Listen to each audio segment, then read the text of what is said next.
ನಮಸ್ತೆ ವೀಕ್ಷಕರೇ, ನೀವು ನೋಡ್ತಾ ಇದ್ದೀರಾ ಸೌತ್ ಟಾಕೀಸ್.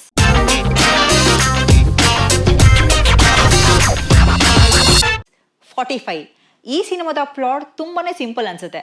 ಆರಂಭದಿಂದ ಕೊನೆ ತನಕ ಹೀಗೆ ಆಗುತ್ತೆ ಅಂತ ಪ್ರೆಡಿಕ್ಟೇಬಲ್ ಕೂಡ ಹೌದು. ಆದರೆ ಇದನ್ನ ಪ್ರೆಸೆಂಟ್ ಮಾಡಿರೋ ರೀತಿ, ಈ ಕಥೆನ ಆಡಿಯನ್ಸ್ಗೆ ಹೇಳೋಕೆ ಬಳಸಿರುವಂತಹ ಮೆಟಾಫರ್, ಕತೆ ಹಂತ ಹಂತವಾಗಿ ಟ್ರಾವೆಲ್ ಆಗೋ ರೀತಿ, ಹಾಗೆಯೇ ವಿಜುವಲ್ ಟ್ರೀಟ್ಮೆಂಟ್ ತುಂಬಾ ಅದ್ಭುತವಾಗಿದೆ.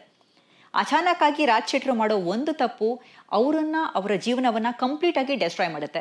ಆ ತಪ್ಪಿಂದ ದೊಡ್ಡ ಸಮಸ್ಯೆನಲ್ಲಿ ಸಿಕ್ಕಾಕೊಳ್ತಾರೆ. ಅದರಿಂದ ಹೇಗಾದ್ರೂ ಮಾಡಿ ಹೊರಬರಬೇಕು ಅಂತ ತುಂಬಾ ಕಷ್ಟಪಡ್ತಾರೆ. ಇಷ್ಟಕ್ಕೂ ಆ ತಪ್ಪು ಯಾವುದು?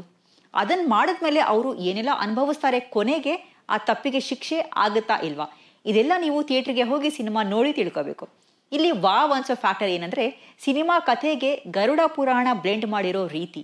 ಇನ್ನು ಪುರಾಣಗಳಲ್ಲಿ ಉಲ್ಲೇಖ ಆಗಿರೋ ತಾತ್ವಿಕ ವಿಚಾರಗಳನ್ನ ಮೆಟಾಫರ್ಸ್ ಬಳಸಿ ಸಿನಿಮ್ಯಾಟಿಕ್ ಆಗಿ ಎಂಟರ್ಟೈನಿಂಗ್ ಆಗಿ ಹೇಳಿರೋದು ಅದ್ಭುತವಾಗಿದೆ.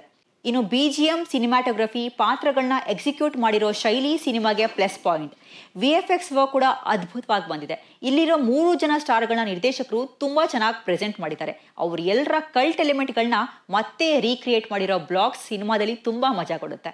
ಇನ್ನು ಶಿವಣ್ಣ ಅವರ ಪರ್ಫಾರ್ಮೆನ್ಸ್, ಅವರ ಪಾತ್ರಕ್ಕಿರುವಂತಹ ಲೇಯರ್ಸ್, ಎಸ್ಪೆಷಲಿ ಕ್ಲೈಮ್ಯಾಕ್ಸ್ ಬ್ಲಾಕ್ನಲ್ಲಿರೋ ಅವರ ಪ್ರೆಸೆನ್ಸ್ ಎಲ್ಲವೂ ಕೂಡ ಸೂಪರ್ ಸೂಪರ್ ಸೂಪರ್.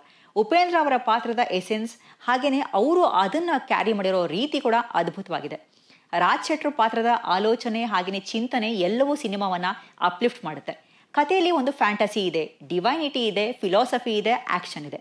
ಒಟ್ಟಾರೆ ಹೇಳೋದಾದ್ರೆ ಇದೊಂದು ಪರ್ಫೆಕ್ಟ್ ಸಿನಿಮಾ. ಇನ್ನು ಸಿನಿಮಾದ ನೆಗೆಟಿವ್ಸ್ ಬಗ್ಗೆ ಹೇಳೋದಾದ್ರೆ, ಸ್ಕ್ರೀನ್ ರೈಟಿಂಗ್ ಸ್ವಲ್ಪ ಬೇರೆ ರೀತಿ ಮಾಡಬಹುದಾಗಿತ್ತು ಅಂತ ಅನ್ಸುತ್ತೆ. ಕೆಲವೊಂದು ಬ್ಲಾಗ್ಸ್ನಲ್ಲಿ ಸಿಂಪಲ್ ವಿಚಾರ ಹೇಳೋಕ್ಕೂ ಸಿಕ್ಕಾಪಟ್ಟೆ ಎಲಿಮೆಂಟ್ಸ್ ಹಾಕಿ ಹೇರಿಕೆಯನ್ನ ಮಾಡ್ತಾ ಇದ್ದಾರೆ ಅಂತ ಅನ್ಸುತ್ತೆ. ಇದನ್ನ ಬಿಟ್ರೆ ಅಂತ ನೆಗೆಟಿವ್ ಸಿನಿಮಾದಲ್ಲಿ ಏನೂ ಇಲ್ಲ.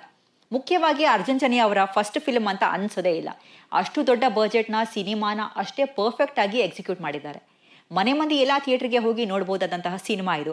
ನಾಳೆನೇ ಈ ಸಿನಿಮಾ ರಿಲೀಸ್ ಆಗ್ತಾ ಇದೆ. ಮಿಸ್ ಮಾಡದೆ ಈ ಸಿನಿಮಾವನ್ನ ನೀವೆಲ್ಲರೂ ಕೂಡ ಥಿಯೇಟರ್ಗೆ ಹೋಗಿ ಸಿನಿಮಾವನ್ನ ನೋಡಿದ ಕೂಡಲೇ ನಿಮ್ಮ ಅನಿಸಿಕೆ ಏನು ಅನ್ನೋದನ್ನ ಕಮೆಂಟ್ ಮೂಲಕ ನಮಗೆ ಕಮೆಂಟ್ ಮಾಡಿ ತಿಳಿಸಿ. ಇದಾಗಿತ್ತು 45 ಸಿನಿಮಾದ ರಿವ್ಯೂಸ್. ಮತ್ತಷ್ಟು ಸಿನಿಮಾ ಅಪ್ಡೇಟ್ಸ್ಗಳಿಗಾಗಿ ಹಾಗೆಯೇ ಸಿನಿಮಾ ರಿವ್ಯೂಸ್ಗಳಿಗಾಗಿ ನೋಡ್ತಾ ಇರಿ ಸೌತ್ ಟಾಕೀಸ್.